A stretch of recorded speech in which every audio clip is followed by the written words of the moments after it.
Hi! In this video, I am going to show you how to install GCam 9.6 on your Redmi 9C. Step 1.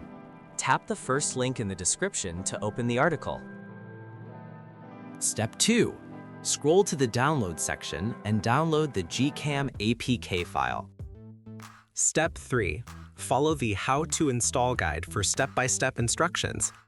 A video guide is also available.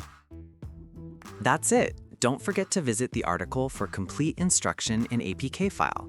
Lastly, here's some GCam versus stock camera app comparison.